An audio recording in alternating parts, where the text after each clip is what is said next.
8 menit. Iya, 8 menit bisa terjemah Al-Quran. Iya, bisa. Benar kan ya? 8 menit bisa terjemah Al-Quran. Tinggal pilih saja kita mau belajar huruf jar, tinggal pilih.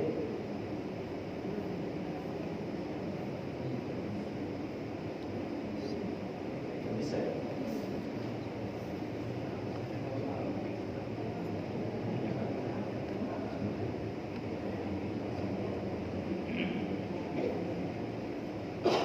Internetnya nggak nyambung.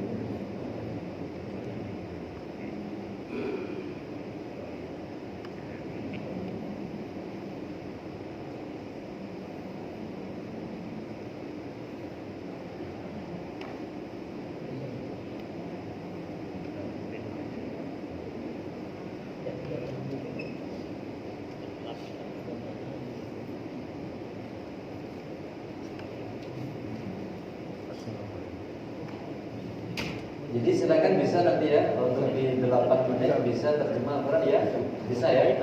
Jadi yang mungkin baru bergabung bisa dilihat huruf jar apa, bisa dilihat 8 menit bisa terjemah Al-Quran. Di situ ada nanti penjelasan sesuai dengan yang ada di buku, insyaallah ya. Nah, sekarang kita lanjutkan untuk berikutnya lagi, yakni kita ke buku yang keempat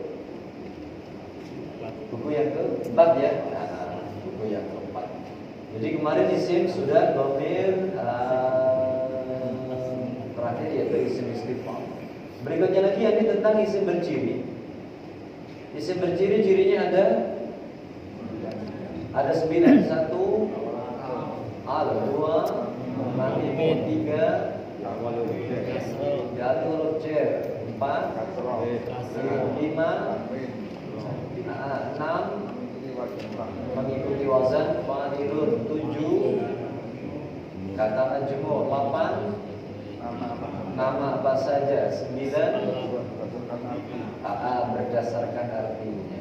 Nah, yang sudah kita pahami tadi adalah berupa huruf dan isim. Berarti 2/3 dari bagian kata yang ada di dalam Al-Quran sudah kita pelajari, tinggal 1 langkah, berarti sudah semuanya dari situ urinya. Ya. Jadi seperti contoh, apa sih fi'il itu? Fi'il adalah kata kerja. Fi'il adalah kata kerja. Ada 3 fi'il yang akan kita bahas. Ya Allah, insyaallah 1 fi'il madhi membicarakan masa lampau. Ada fi'il mudhari membicarakan masa sekarang atau akan datang. Yang ketiga yaitu fi'il amr, membahas tentang masalah fi'il perintah. Jadi begitu kita sudah madhi, mudhari, amr, berarti nanti tinggal untuk prakteknya saja ya. Sebagaimana kita ketahui contohnya rumah bahasa Arabnya Baitun. Kalau saya mengatakan qalamun, pena, pulpen, ada ini, min dari pokok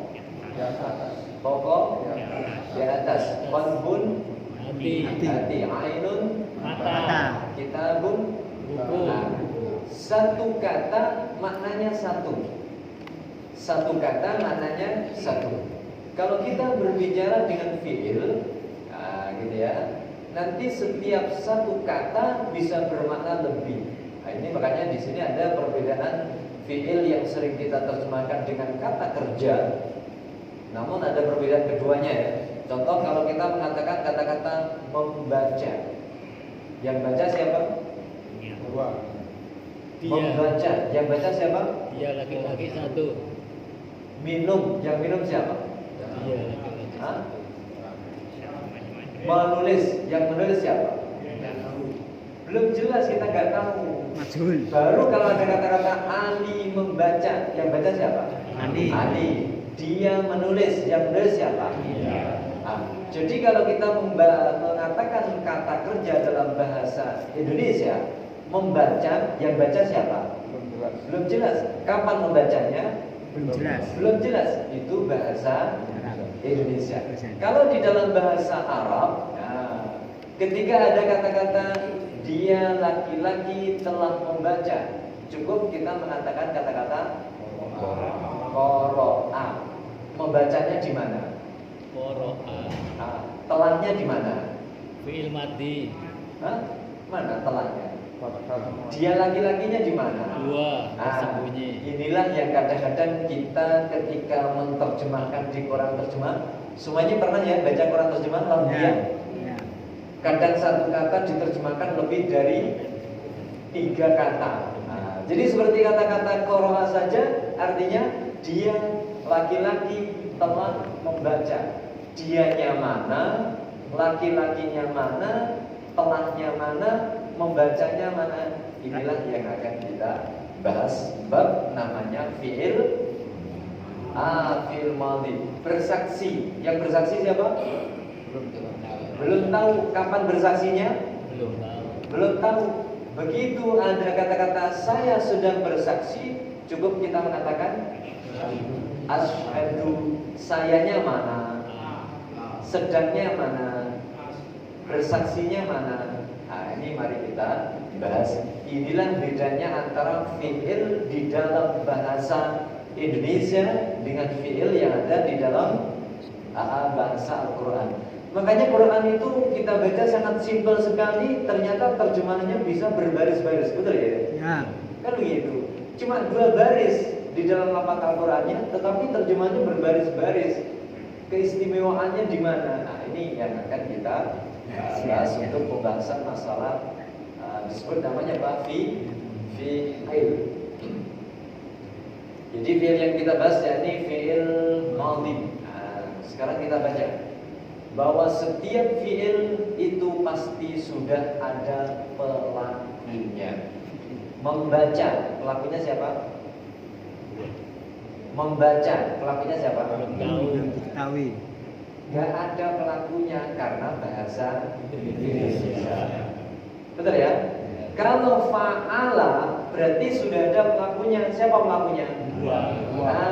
Dia laki-laki satu. Jadi setiap kata kerja fi'il di dalam bahasa Arab pasti sudah mengandung namanya dhamir. Hafal semuanya dhamir ya? Apa saja dhamir? Wa, huma, hum, ya, huma, hunna, anta, antuma, antum, anti, antuma, antunna, ana, itu namanya kelompok dhamir. Dhamir nanti apabila dia masuk di kata kerja, contoh ya, masuk di kata kerja, maka tidak perlu kita memunculkan lagi kata-kata huwa fa'ala. Cukup diwakili huruf fathah di belakang, berarti sudah mengandung dhamir huwa. Dia berbuat, dia satu laki-laki. Huwa itu artinya apa? Dia satu laki-laki. Telah, yakni ketika ada belakang sebuah kata di fathah berarti menunjukkan telah. Fa'ala ini kata kerjanya. Berarti fa'ala artinya dia satu laki-laki telah Bekerja. berbuat. Jadi dia satu laki-laki telah berbuat. 5 ya. 5 kata cukup kita mengatakan kata-kata fa'ala. Kita baca bunyinya apa? Apa? Kafarot. Tulisan seperti ini bisa disebut sebagai isim? Ada nggak ciri isimnya? Nggak ada. Karena dia nggak ada ciri isim, berarti kita baca saja seperti contoh di sini berarti di fathah semuanya. Bunyinya kafaro. Kalau ada kata-kata semisal seperti ini, berarti dia disebut namanya fi'il madhi. Berarti kita baca kafaro. Artinya Dia laki-laki satu telah kafir. dia satu laki-laki telah kafir. Kita baca syaka. Jangan dibaca sukron. Kaidahnya tadi kan a. Jadi masya Allah, ini indahnya bahasa Indonesia ya. Ada minum berapa huruf? Minum berapa huruf? 5. Menyanyi berapa huruf? 7. 7. Makan berapa huruf? 5. Menyapu. 7. Mempertanggungjawabkan. Kalau dalam bahasa Al-Quran, dalam bahasa Arab, 80% kata kerja itu semuanya dalam 3 huruf. Pokoknya mendapati kita 3 huruf berarti itu pasti kata kerja. Gak ada yang berhuruf, gak ada yang 1 huruf. Minimalnya 3 huruf. Nanti akan kita jumpai 3 huruf, 4 huruf, dan 5 huruf, dan 6 huruf saja. Gak ada seperti tadi mempertanggungjawabkan, gak ada. Jadi kita baca saja. Bunyinya apa tadi? Kafaro. Berarti artinya apa tadi? Dia satu laki-laki telah. Kita baca Syakaro. Artinya dia satu laki-laki telah bersyukur. Syukur itu apa? Terima kasih. Syakaro itu lawan dari kafaro. Kafaro itu artinya menutup. Kalau syakaro berarti membuka. Jadi syakaro itu membuka. Terima kasih artinya berarti kita telah diberi sehingga kita lapang dada. Memang ini diberi. Sehingga kalau bahasa kita diucapkan dengan terima kasih. Kita baca Qara'a artinya satu laki-laki telah membaca. Kita baca Kataba artinya dia satu laki-laki telah menulis. Kita baca Khalaqa artinya dia satu laki-laki telah mencipta. Kita baca Dakhala artinya masuk, dia laki-laki satu telah masuk. Jadi kuncinya nanti untuk membaca sebuah fi'il walaupun gak ada harokatnya dibaca saja sama. Bunyinya apa? Qara, Syakara, Qara'a, Kataba, Khalaqa, Dakhala. Walaupun gak ada harokat.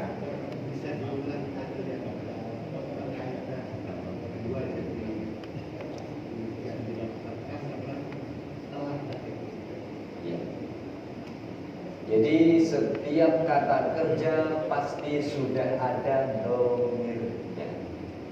Sekali ya, kalau saya mengatakan kata-kata membaca, pelakunya siapa? Dia lagi. Gak ada karena bahasa Indonesia. Kalau saya mengatakan kata-kata kafaro, berarti pelakunya siapa? Dia satu laki-laki. Berarti satu laki-laki kan gua. Setiap kita mengucapkan kata-kata a, berarti pelakunya siapa? Gua. Pelakunya berarti gua. Yang menunjukkan telah berarti ketika ada tanda di belakang di fathah itu berarti menunjukkan telah. Apa? Jadi ketika dia diakhiri dengan a berarti menunjukkan sudah ada kata-kata dia satu laki-laki. Jadi tidak perlu kita mengatakan kata-kata huwa toro'an. Cukup dengan toro'an. Berarti maknanya sudah dia satu laki-laki telah membaca. Begitu?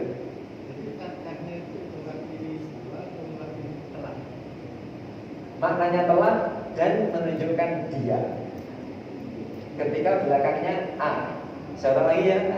Dia satu laki-laki telah sujud. Yang penting pokoknya a saja ya. Dia satu laki-laki telah masuk. Dia satu laki-laki telah kufur. Dia satu laki-laki telah bersyukur. Dia satu laki-laki telah menulis. Dia satu laki-laki telah sujud. Dia satu laki-laki telah ruku. Terus pokoknya semuanya di a gitu. Ya. Dia satu laki-laki telah melihat. Apa? Dia satu laki-laki telah menolong. Nasoro. Gitu ya. Jadi penggunaannya tinggal a. Dia satu laki-laki telah berzikir. Apa? Dakaro.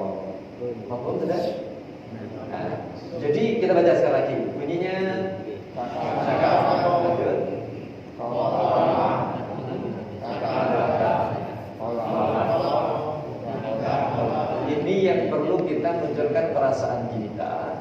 Begitu kita mengucapkan a berarti secara otomatis sudah mengandung 3 makna tadi ya. Laku, waktu, dan kata kerja itu sendiri. Syakaro. Jadi sekali ya, itu yang perlu waktu. Untuk menunjukkan nanti pelakunya itu ternyata dia berdua. Berdua. Huma. Cukup dengan kita memanjangkan belakangnya. Cukup dengan memanjangkan belakangnya. Sehingga 2 orang telah kufur. 2 orang telah rukuk. 2 orang telah membaca. Membaca. 2 orang telah menulis. 2 orang telah berterima kasih. 2 orang telah menggolimi. 2 orang telah masuk. 2 orang telah membuka.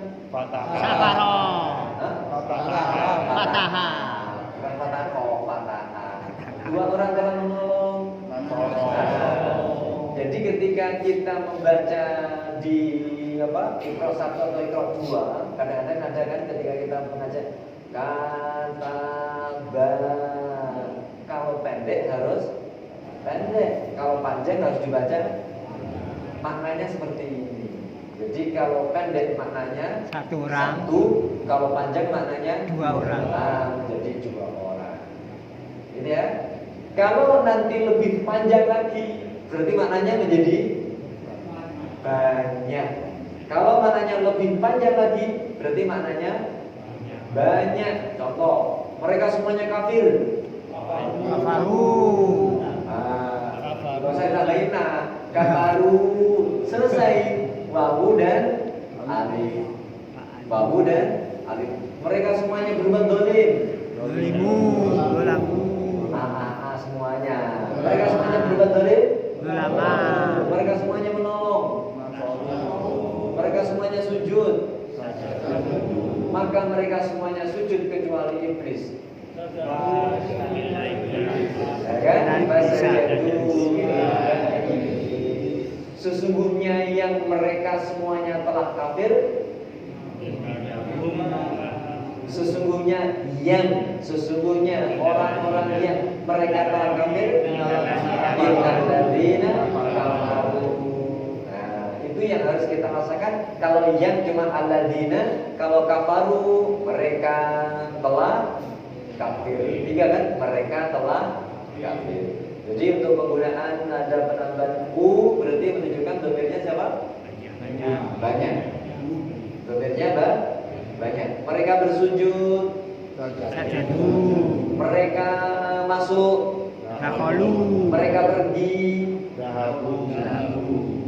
Dahabu. Mereka rukuk. Roka'u. Mereka dolim. Mereka menolong.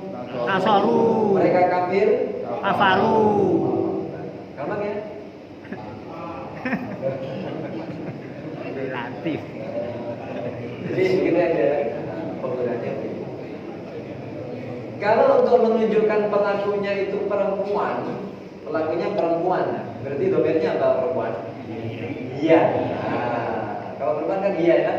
Kalau dia satu laki-laki apa tadi? Huma, hum. Makanya tidak perlu kita mengatakan buang koroha, nggak perlu, cukup hum korohu, nggak perlu, cukup korohu, sudah otomatis begitu. Itulah praktisnya Al-Quran ya, panjang-panjangnya semuanya serba luar biasa. Ya.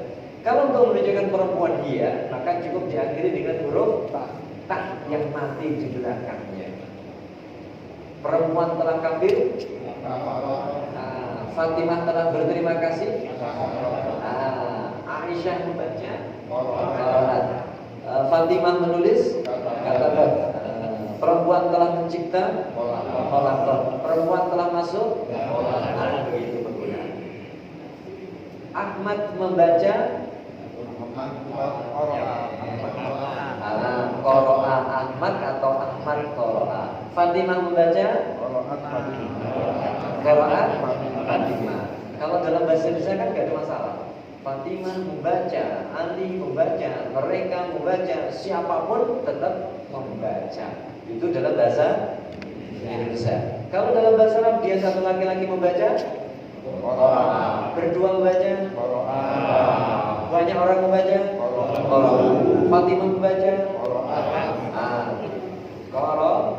qaraat, yaitu ditambahi dengan huruf ats, menunjukkan perempuan. Fatimah telah sujud, sajad. Fatimah telah masuk, Fatimah telah pergi, sahabat. Untuk menunjukkan perempuan dua, maka cukup ditambahi dengan dipanjangkan yang semula sukun tadi di fathah menjadi ta. Perempuan dua kufur, ta ya, kafarota. Dua berterima kasih, sakarota. Koroata, katabata, kolakota, ada olah. Itu untuk menunjukkan perempuan berapa? Dua. Untuk menunjukkan perempuan banyak, maka yang ada di hunna itu diambil, ditaruh di paling belakang. Huruf yang terakhir dimatikan. Mereka perempuan kufur, huruf yang terakhir dimatikan ya, ditambahin mewakili dari hunna. Mewakili dari hunna. Kalau huwa diwakili huma diwakili hum diwakili dia diwakili huma diwakili perempuan ya. Kalau hunna banyak perempuan diwakili silakan dibaca. Berarti kafar, syakarna, korotna, katabna, kolakna. Paham semuanya? Ada yang masih bingung? Ada yang masih bingung? Paham, tapi perlu praktek. Coba sekarang dibaca ya. Kalau gua berarti apa tadi? Fa'ala, huma, fa'ala, hum, fa'alu, hiya, fa'ala, huma, fa'ala, hunna, fa'ala. Sekarang diganti kafaro, maka jadi kafaru. Untuk lebih enaknya sebenarnya kita pakai tangan. Kafaro, berarti tunjukkan berapa? Satu ya. Kafaro, kafaru, kafarot, kafarota, kafarna. Berterima kasih. Syakaru. Perempuan, syakarot, syakarota, syakarna. Bukan syakorna, syakarna. Kok bisa jadi ko? Kalau ini betul-betul ko ini ya, membaca, silakan.